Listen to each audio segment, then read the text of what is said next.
유튜브를 보니까 저하고 연관된 이야기가 많더라고요. 종신 성김의 날이든지 그 자매 결혼에 관한 부분들도 있던데, 제가 1993년도에 종신대학원을 공부할 때에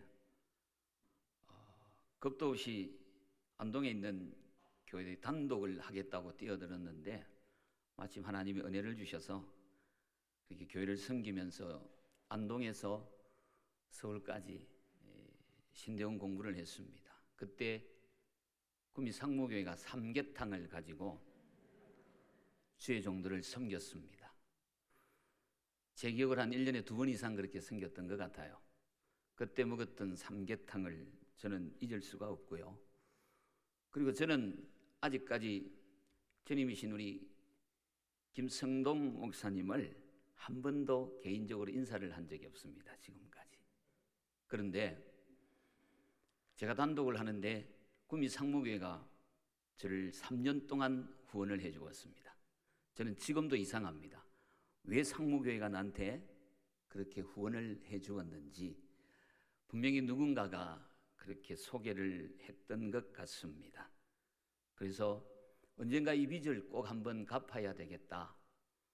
오늘 제게는 10개 교회의 버킷리스트가 있습니다. 전국적으로. 그 교회 중에 하나가 경북에는 상무교회였습니다. 상무교회에서 내가 설교를 한번 해야 되겠다. 한 30년이 넘었죠, 졸업한 지가. 이렇게 귀한 교회에 세워주셔서 감사하고, 그리고 제가 경북 상주에서 외답교회라는 교회를 섬길 때, 그때 상주업교회 통합측교회였습니다. 연합부흥회를 하는데 김성동 목사님이 강사로 오셨습니다. 그때 그 지역에 제가 33살 때 그 교회 담임 목회를 했습니다. 가장 젊은 목사였는데 제가 대표 기도를 하게 되었습니다.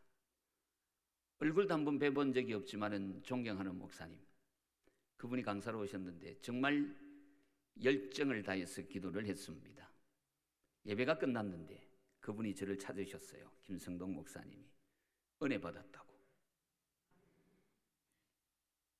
그게 그분과의 개인적인 만남이었고, 그리고 아직까지는 제가 개인적으로 그때 감사했습니다라는 그 인사를 못했는데, 오늘 이렇게 상무교회에서 예배를 드리면서 그 귀한 마음들이 돌아보니 은혜였고, 또 이렇게 귀한 교회 때문에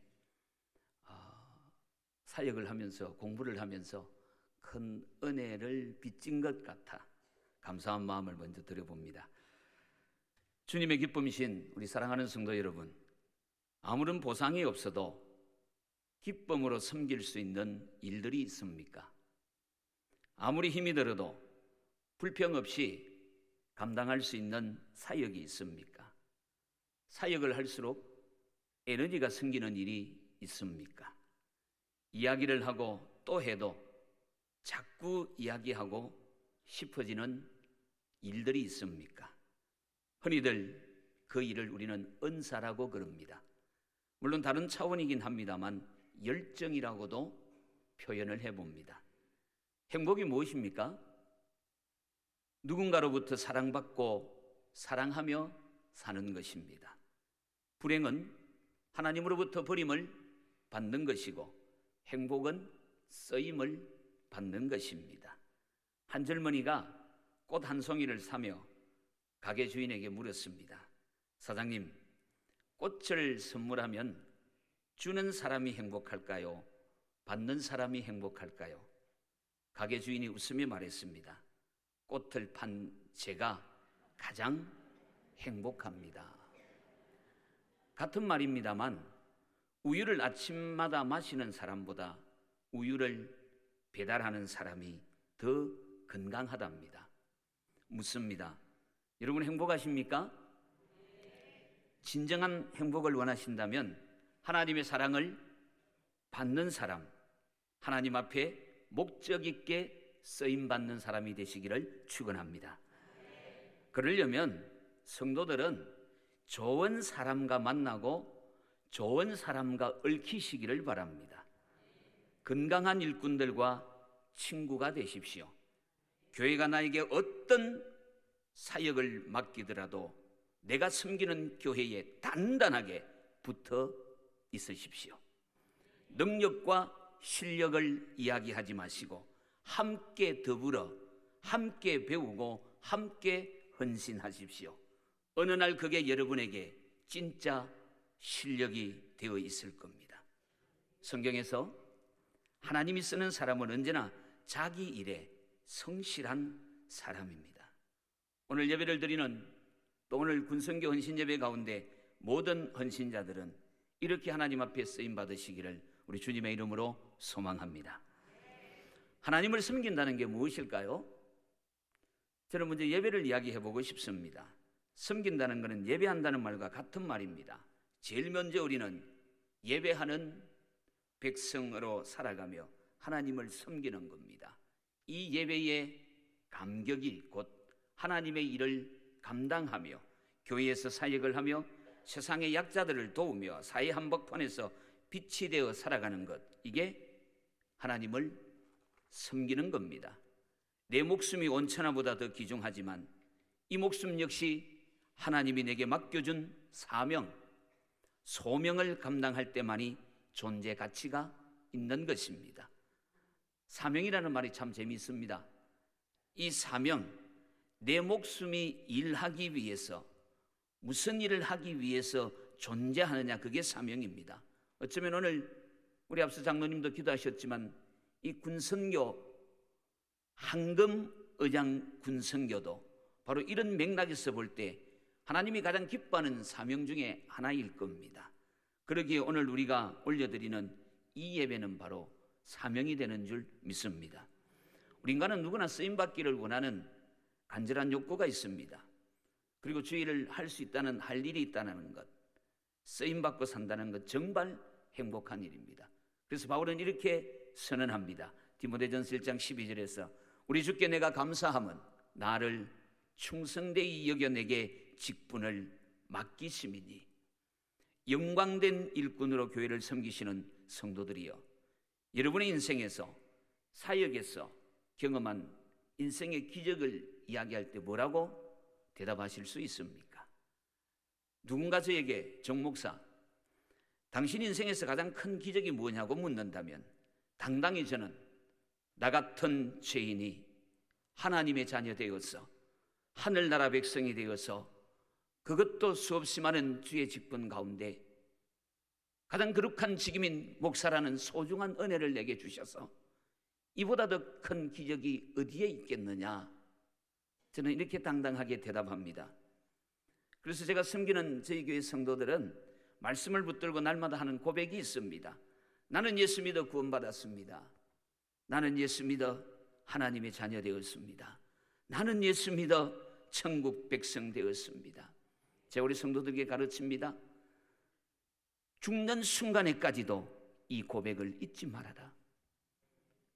내가 예수 믿어 구원받았다는 이 사건보다 더 큰 우리 인생의 기적이 어디에 있느냐, 이 말입니다. 여러분, 하나님이 저와 여러분을 사랑해 주신 정표가 무엇입니까? 당신의 독생자 예수님을 우리를 위하여 내어주신 겁니다. 여러분, 내가 얼마나 나쁜 놈인가 하면요, 예수님이 죽으셔야만 구원을 받을 만큼 저는 나쁜 놈이에요. 그런데 또 얼마만큼 저를 소중하게 여기셨느냐? 하나님의 외아들이 죽었으라도 나를 살려야 될 만큼 나는 하나님 앞에 소중한 존재라는 것입니다. 이 사랑받는 나의 값을 매겨본다면 우리는 예수님짜리 인생입니다. 이게 바로 예수님 보내주신 하나님의 사랑입니다. 이 은혜의 사실을 평생 잊지 않고 우리는 살아가는 겁니다. 코로나19, 저희가 계속 마스크를 끼고 있는데 제가 지난주에 성가대 보고 다음 주부터 마스크 한번 벗어보지 그랬더니 오늘 성가대 찬양을 하는데 마스크를 벗고 하더라고요. 깜짝 놀랐습니다. 저는 지금 외관교인 지 한 3년 정도 됐는데 오자마자 코로나 때 와가지고 위임식도 코로나 때 하고 성도들 얼굴 지금도 잘 모릅니다. 뭐 어쩔 수 없습니다. 얼마 전부터 마스크를 벗었는데 다 새신자인 줄 압니다. 그래 해보니까 지금 저희들이 한 400여 명 나오는데 한 800명이 됐었어요, 교회리. 벗었더니 반갑습니다. 목사님 저예요. 참 이 코로나19라는 놈이 목사를 많이 헷갈리게 합니다. 여러분, 이제 어느 정도 마무리가 되어지고 나면 이제는 전염병이 없고 모든 상황이 한순간에 정리되고 또 몇 달이 지나고 나면 다시 부르짖어 기도하고, 오늘 제가 장로님 기도에 너무 은혜를 받았습니다. 저희 교회 수준의 장로님처럼 기도를 하시더라고요. 저를 우리 교회에서만 듣다가 오늘 들으니까 저는 군선교 부회장이라는 거 오늘 처음 알았습니다. 회장인 줄 알았는데 부회장. 제가 저희 교회 장로님 기도를 오늘도 듣게 되니까 얼마나 은혜가 되는지 저도 모르게 눈가에 눈물이 팽 돌더라고요. 근데 모든 게 회복되어지고 성도님들이 터질 듯이 보이고 그랬으면 좋겠지만 쉽지는 않을 겁니다. 코로나19가 완전히 종식되어져도 교회는 여전히 위기일 거라는 견해들이 지배적입니다. 또 다른 위기가 올 수 있는 겁니다. 영적인 전쟁이 2년 3년 내려앉으면서 어쩌면 우리들의 신앙은 10년 20년 무너졌는지도 모릅니다. 아니, 지금의 위기가 이대로 잡힐 말똥 금년을 보낼 수도 있을 겁니다. 그래도 우리는 하나님의 살아계심을 믿어야 합니다. 두려워하지 말아야 합니다. 인간의 위기는 하나님의 기회입니다. 그래서 저는 오늘 이 하나님의 영광된 사역에 쓰임받는 헌신자들의 정체성에 관한 이야기를 하려고 합니다. 오늘 본문의 사건은 사복음서에 다 같이 기록이 될 정도로 유명합니다. 본문의 사건 속에서 우리는 사람들의 생각과 삶이 얼마나 철저하게 외식적이고 가식적인지를 살펴볼 수가 있습니다. 남의 일에 대하여는 가혹하리만큼 철저하게 비난하고 조롱하고 책망합니다. 그러나 자신은 전혀 그렇게 살지 않고 있는 것이 문제임에도 불구하고 문제인식을 못하는 게 우리들 모습인 것 같습니다. 오늘 말씀 속에서 나라는 한 사람의 정체성을 제대로만 확인할 수 있다면 오늘 우리에게 어떤 거룩한 사역이 임할지라도 우리는 당당하게 주여 내가 여기 있나이다, 나를 보내달라고 우리는 고백하며 나갈 수가 있을 겁니다. 먼저 묻습니다. 나는 누구라고 생각하며 살아가십니까? 오늘 군선교 헌신예배를 드리는 우리 사역자들이요, 지금 우리의 삶 영적으로 볼 때 나는 누구라고 생각하며 살고 계십니까? 우리들은 영적으로 죄인들입니다. 문제는 어떤 죄인이냐가 중요합니다.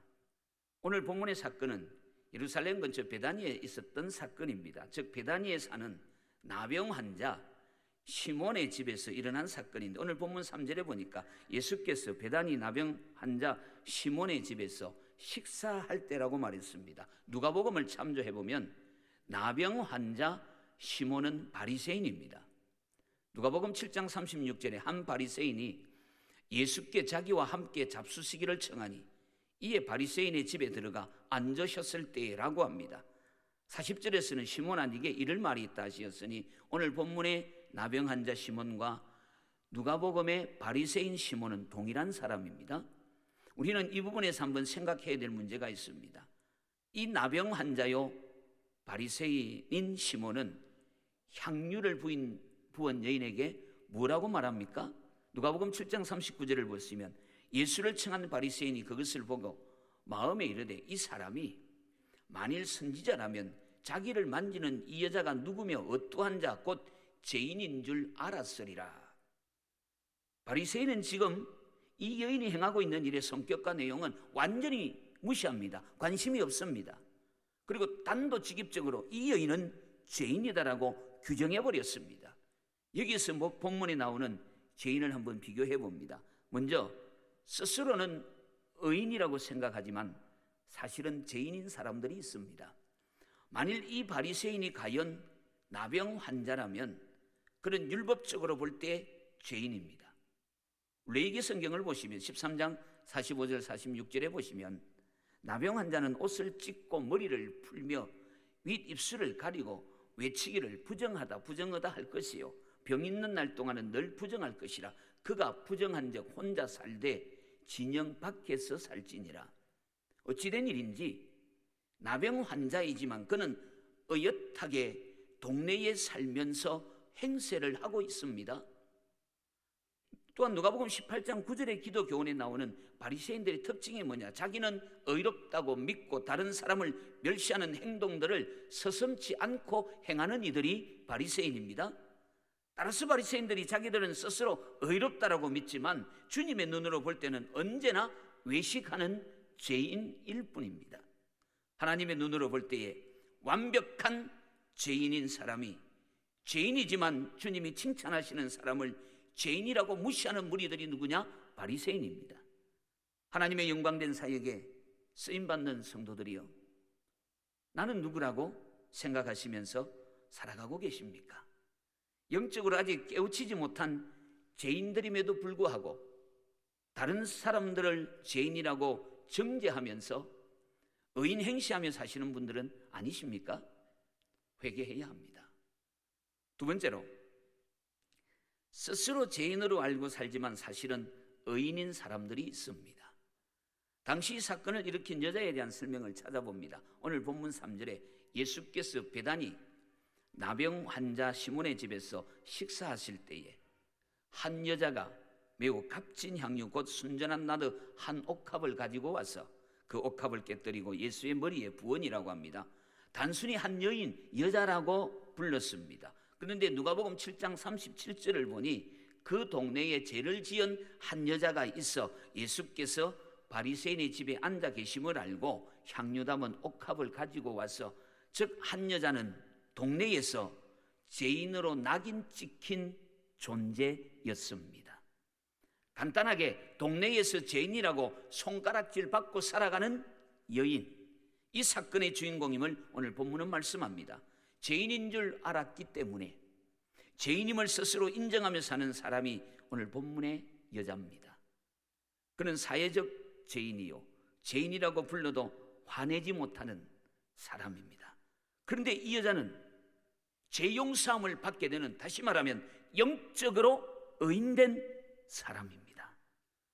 비록 아무도 알아주지 않는 사회적인 죄인이지만은 영적으로는 살아계신 주님께 사죄함을 받아 내적인 기쁨과 내가 예수 믿어 구원받았다라는 하나님의 자녀라는 내적 확신과 내적인 감사가 넘치는 여인이었습니다. 그러므로 자기의 할 일을 묵묵히 할 뿐 세상의 평가나 조롱에 그렇게 마음을 빼앗기지 않았습니다.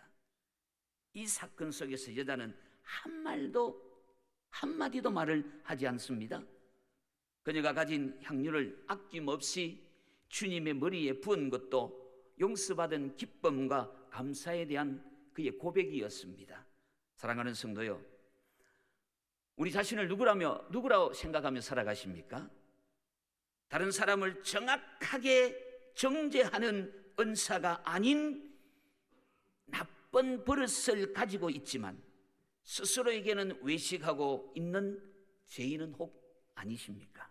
아니면 혹여 무시당하지만 뭐 저 속에 선한 것이 있겠느냐라고 같은 동료들 안에서도 인정을 못 받을 만큼의 부족해 보이지만은 내적으로는 용서의 기쁨을 누구보다 뜨겁게 누리며 살아가는 참된 의미의 죄인이십니까? 이 세상에서 인정받는 것 그렇게 중요한 것 아닙니다. 참된 용서가 있는 죄인이 되어야 세상에 줄 수 없는 진짜 기쁨이 찾아옵니다. 그런 자들만이 헌신할 수 있음을 믿고 담대하게 주님께 나오는 오늘 여러분인 줄 믿습니다. 두 번째입니다. 내가 이제 누구인가의 정체성을 확인하셨다면 이제는 헌신자들이요, 나는 어떤 삶을 살고 있다라고 생각하십니까? 먼저 분내는 삶을 사는 사람들이 있습니다. 그러니까 남의 것에 대하여 어떻게 써야 된다라고 판단하며 사는 사람들이 있습니다. 오늘 본문의 사건에 대한 사람들의 비난이 4절과 5절에 나옵니다. 어떤 사람들이 화를 내어 서로 말하되 어찌하여 이 향유를 허비하는가? 이 향유를 300데나리온 이상에 팔아 가난한 자들에게 줄 수 있었겠도다 하며 그 여자를 책망하는지라. 여러분, 어떤 일이든지 일하는 건 매우 어렵습니다. 제가 오늘 섬기시는 모습이 너무너무 아름다워서 제가 뒤에서 영상을 하나 찍었는데, 제가 지금 기도 제목 하나가, 저기에 금요 기도회 때나 찬양 예배 때 우리 중고등부 청년들이 나와서 이렇게 찬양하고 함께 워십을 하며, 오늘 제가 늘 목회하며 그리고 있는 그림을 오늘 제가 사진을 찍었는데, 또 하나는 안내나 봉사를 하시는 분들의 귀한 모습이 너무 귀해서 앞자리에서 딱 자기의 자리를 지키고 단체복을 입고 사람들이 들어올 때 앞자리에서 인도해 주시는 모습을 보고, 이야, 122년 교회하고 119년 교회 차이가 이렇게 나는구나. 저희가 내년에 120주년인데 제가 감히 약속합니다. 120주년 우리 교회도 그렇게 될 겁니다. 목사가 꿈을 꾸면요, 됩니다. 오늘 장로님 우리 두 분이 같이 오셨는데, 우리 장로님들은 평생을 교회를 섬겼기 때문에 저보다 더 교회를 사랑하시거든요. 제가 이 정도 느꼈다면 이분들은 이미 어느 정도까지는 진행을 하고 있을 겁니다. 어떤 일이든 일하는 것 굉장히 어렵습니다. 그러나 그 일에 대하여 비판하고 책망하는 건요, 굉장히 쉽습니다. 특별히 남의 일이나 남의 것에 대하여 이러쿵 저러쿵 말하는 것도 정말 쉽습니다. 제가 목사가 된 지 생각보다 꽤 오래되었습니다. 아직 용안은 젊지만, 용안도 아니죠. 아직 얼굴은 동안이지만, 그러다 보니까 전국에 부흥회도 가끔 다니게 되고요. 시골교회 목사 무슨 설교 잘하겠습니까? 가끔 와서 한번 설교해 달라는 교회도 있고요. 그래서 이렇게 다녀보면요, 진짜 한국 교회는 남의 이야기하는 데 타고난 교회들입니다. 도대체 뭐 남의 이야기를, 화장실도 없고요, 식당도 없고, 있는데 뭐 있다고 뭐가 어떻겠지, 그건 직분자도 없습니다. 그냥 나중에 보면 아무개나 큰데 그게 장로님이라도, 예를 들어서 그 사명을 다시 한번 가져봅니다. 정말 남의 일 이야기하는데요, 이러쿵저러쿵 말 정말 잘합니다. 그 다음에 무슨 말이 있는지 아십니까? 아니면 말고. 너무 무책임한 우리의 모습들입니다. 특별히 돈이나 재물의 문제에 대해서는 더더욱 간단합니다. 나의 돈이 아닐 때, 그것도 죄인처럼 여겨지는 무시할 만한 대상이 돈을 잘못 쓴다고 판단될 때에 분내고 책망하는 일은 너무나 무책임할 정도로 심합니다. 돈을 그렇게 허비하는 것이 아니라고 책망합니다. 죄인들은 돈을 쓰는 방법을 모른다고 화를 냅니다. 돈은 선한 의도로 얼마든지 쓰는 방법이 있다고 엄숙하게 가르칩니다. 이런 사람들은 아직 선한 것을 찾지 못했다는 자기만의 핑계 속에서 자기의 돈에 대하여는 오늘 본문의 표현처럼 허비하는 경우가 결코 없습니다. 자기의 것은 언제나 귀하다고 말합니다. 내 것은 바르게 쓰는 방법과 쓰는 시기가 올 때까지는 쓰지 않는다라고 말합니다. 가식적인 삶입니다. 자신을 속이는 삶입니다.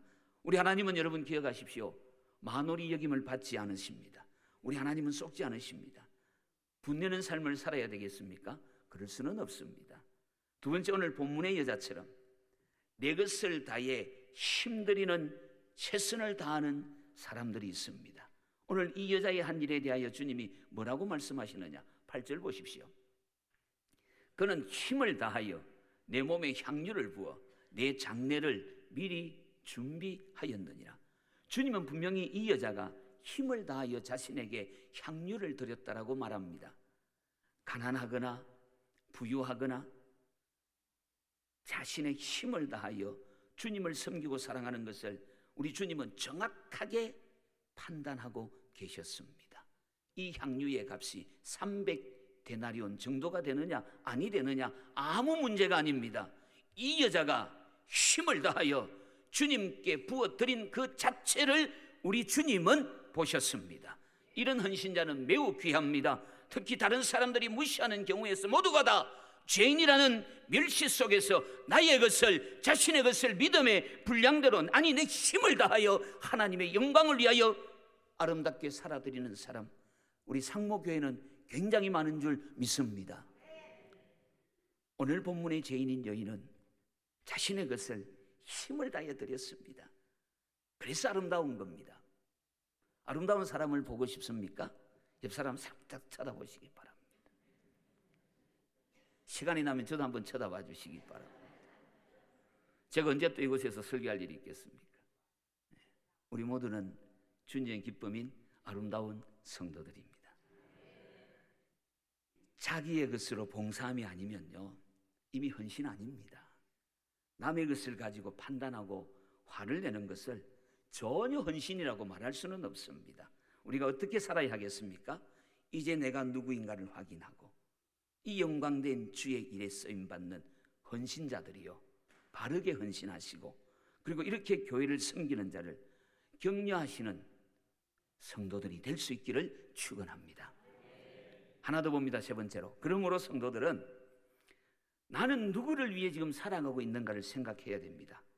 여기도 첫 번째로 가난한 사람을 위해 산다고 하는 사람들이 있습니다. 그 철저히 세상적이고 가식적인 삶의 모습입니다. 누구도 쉽게 가난한 자들을 돕지 않습니다.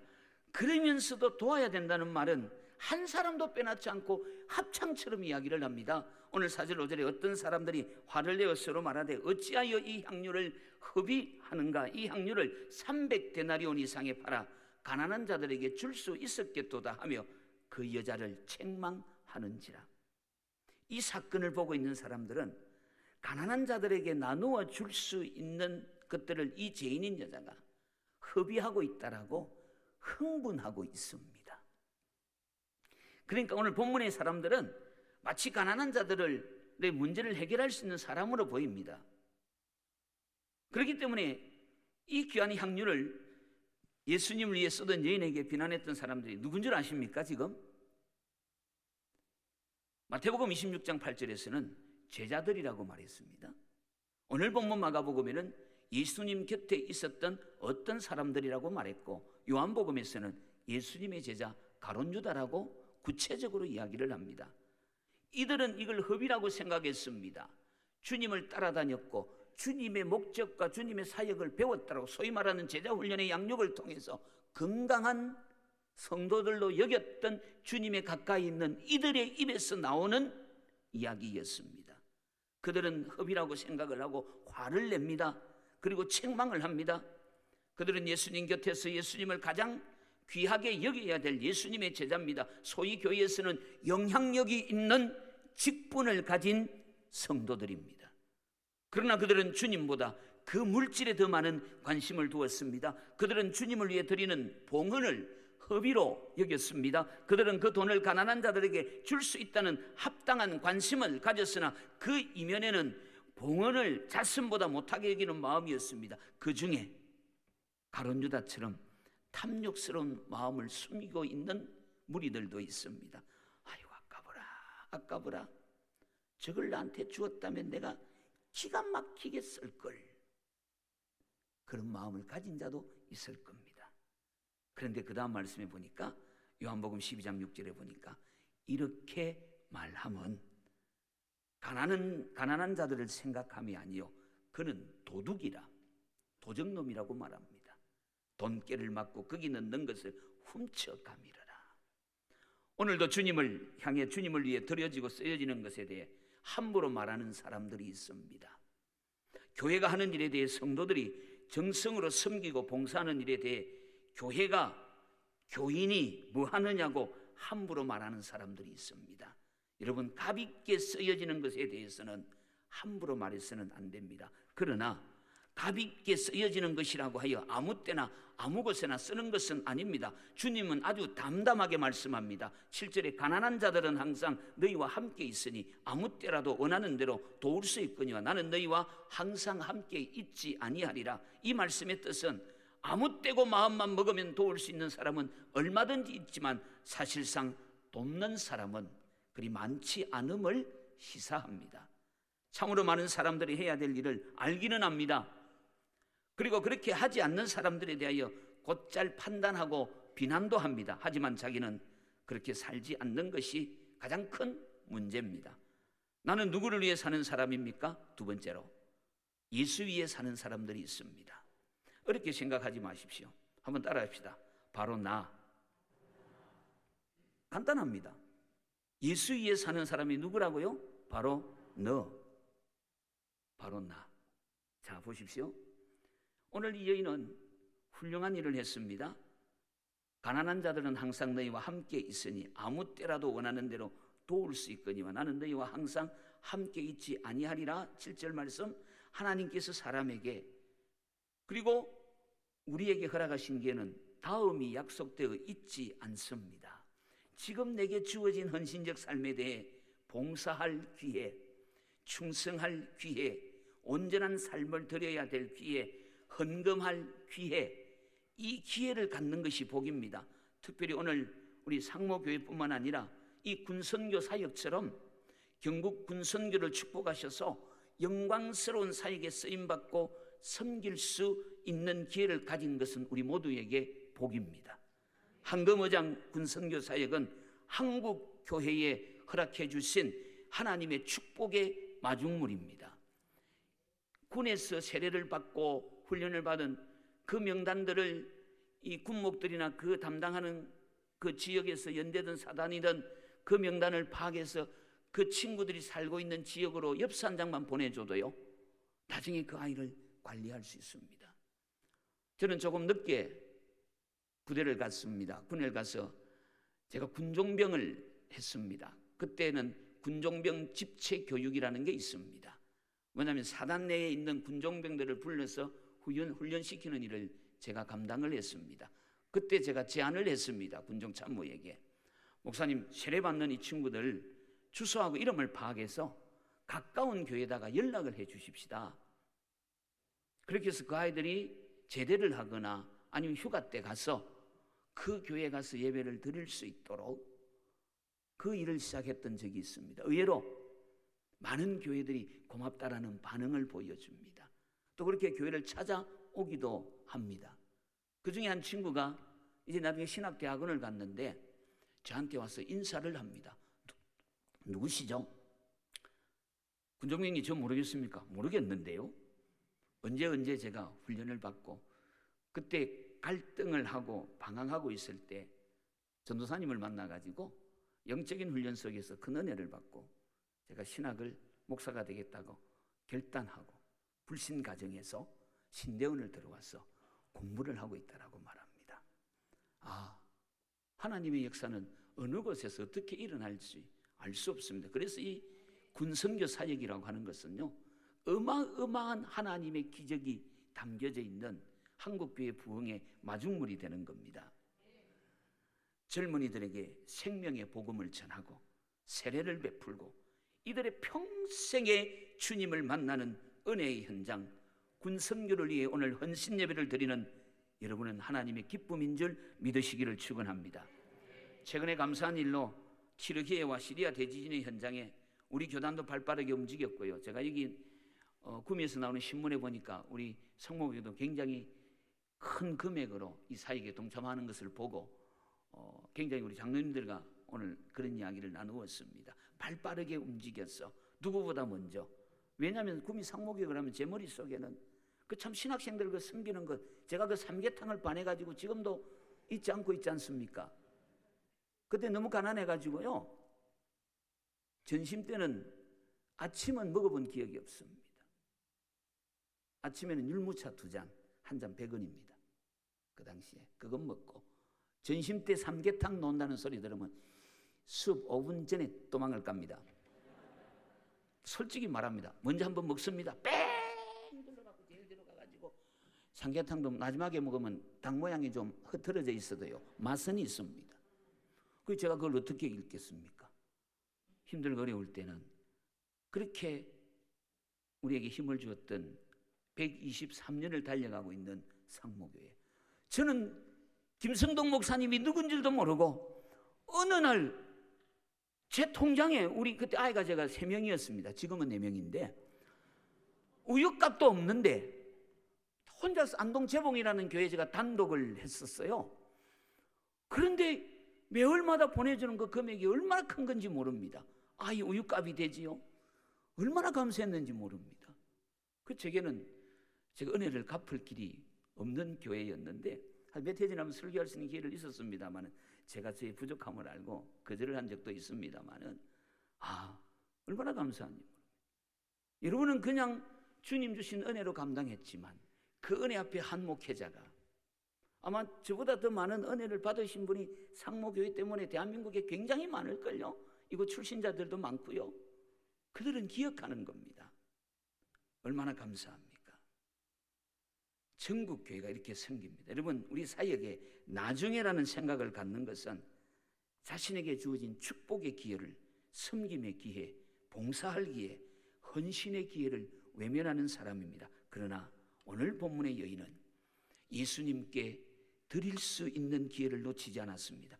장로님 죄송한데요, 한 10분 정도 더 해야 될 것 같은데 4시에 마치면 됩니까?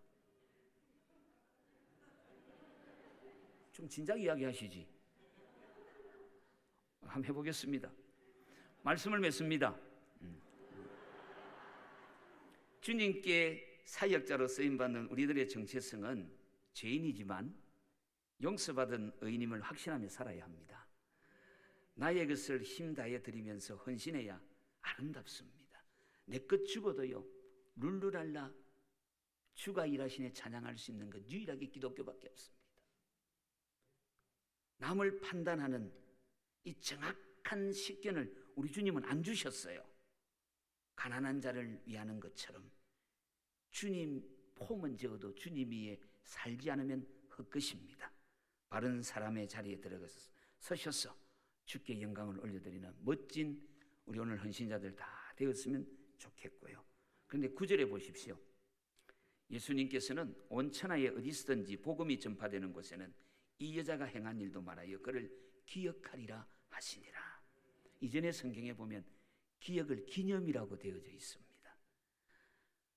이 교회에서 이름 없이 빛도 없이 교회를 섬기며 봉사하는 자리에 있습니까? 우리 군성교 우리 총무신 우리 장로님께서, 한상봉 장로님께서 이 교회를 심하고 계시는데 혹시 이름도 없이 빛도 없이 군성교를 돕고 있는 귀한 분들이 계십니까? 여러분의 일터에서 예수 향내 풍기며 살려고 최선을 다하는 삶을 살고 계십니까? 그렇다면 사람들이 알아주든지 알아주지 않든지 여러분은 주님께 향유를 부은 사람들입니다. 이 뿌려진 씨앗은 반드시 열매를 맺습니다. 성경에 보니까 복 받은 사람 이런 말이 없습니다. 복을 얻은 사람은 이런 말도 없습니다. 복 있는 사람은, 복은 소유의 문제가 아니라 존재의 문제입니다. 하나님 앞에 쓰임받는 행복을 아십니까? 제가 초등학교 때 축구를 한참 좋아했습니다. 그런데 이제 점심시간이 되면은 그때 6학년 때니까 학교를 주름 잡았겠죠. 뭐 축구 운동장 거의 뭐 이렇게 혼자서 누비고 다닐 정도로 우리 6학년들이 그때 교장 선생님이 공을 차러 오셨어요. 구두를 신고 그러더니 야 옥현아, 그때는 관사가 학교 안에 있었습니다. 지금은 한 40년 넘은 이야기니까 집에 가서 내 운동화를 가져오라 그러시는 거예요. 그때 제가 무슨 생각을 했는데 교장 선생님이 내 이름을 아신다. 콘드레를 부르며 뛰기 시작합니다. 내 이름 아시죠? 그 많은 친구들 가운데 교장 선생님이 나에게 심부름을 시키셨다. 45년 전의 이야기지만 지금도 흥분이 됩니다. 저와 여러분 천국에 서셨을 때에 하나님이 나를 쓰셨다. 이 행복을 안고 콧노래를 부르며 하나님께 달려가십시다. 사람이 뭐라고 칭찬하든지 비난하든지 중요한 것이 아니라 우리 주님이 나를 보고 뭐라고 말씀하시는지 우리 주님 저와 여러분의 이름 아실 겁니다. 여러분의 섬김과 헌신의 삶이 가정에서 교회에서 일터에서 삶이 빛나고 소금되어 훗날 우리 하나님 앞에 섰을 때에 잘했다, 너 참 멋있게 잘 살았다, 기념되는 기억되는 삶을 살아가는 저와 여러분의 남은 생에 될 수 있기를 살아계신 주님의 이름으로 축원합니다.